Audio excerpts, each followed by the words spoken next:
I come from the Ngadjuri people, which is in the mid-north. Now, do you know where the Barossa Valley is?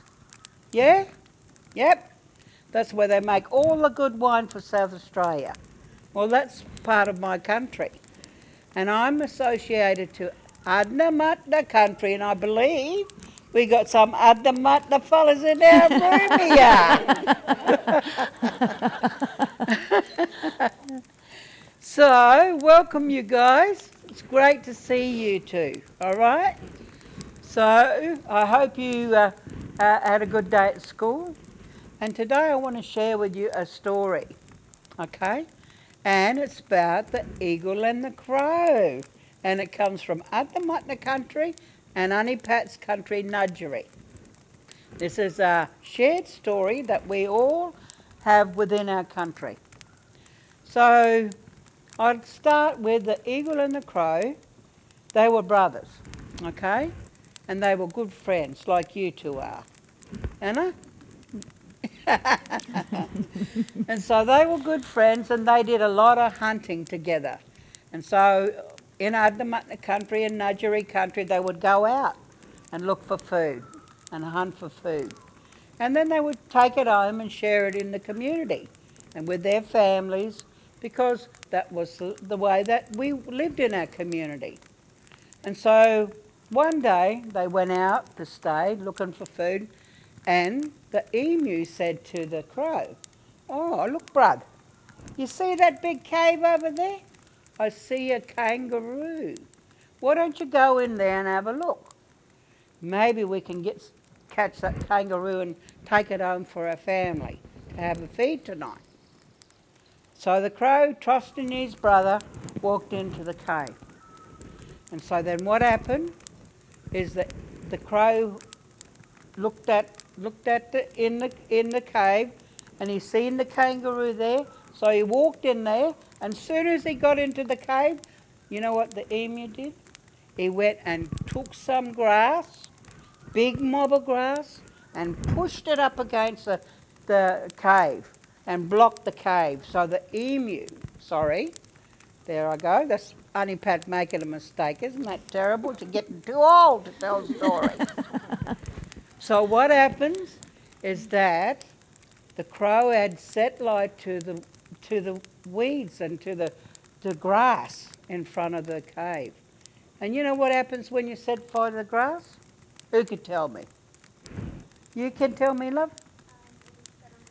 Yeah, so what happened was there's a big fire, eh? So when the grass is dry, it just burns makes a big fire. And lots of black smoke, doesn't it? Yeah? Yeah.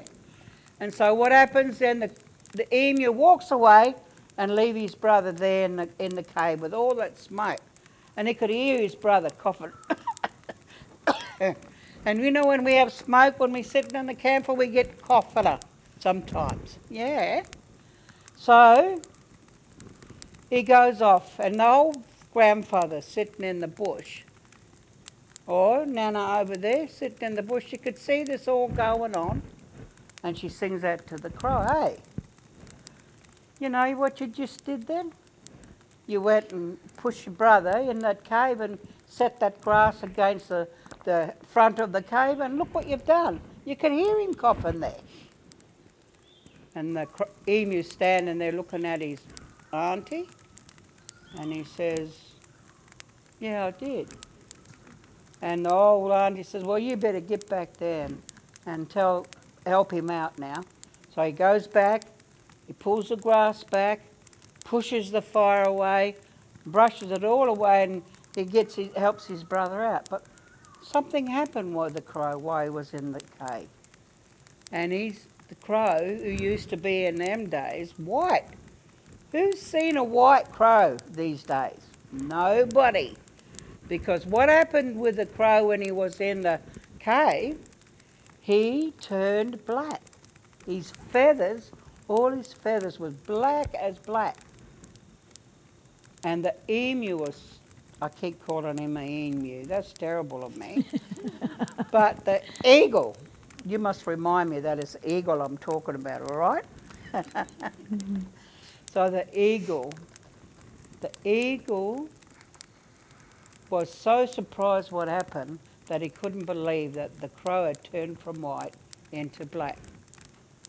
And so the old grandmother then pulled him over to them and he sat them two men down and said, listen, you two, today you learn a lesson about looking after each other and caring for each other and being good buddies.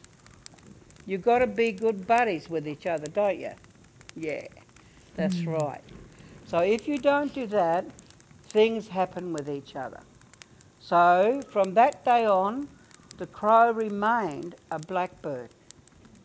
But the thing about it, if you look at the crow today closely, you'll find the only white that he has now is in his white eyes. Yeah? And the emu can no longer feed in the trees. He has to bring his food down onto the ground and eat off the ground from now on. So in these stories that we talk about and we want to share with you today is about sharing and caring. Eh? That's what we do with our brothers and sisters. Yeah? We look after them, eh?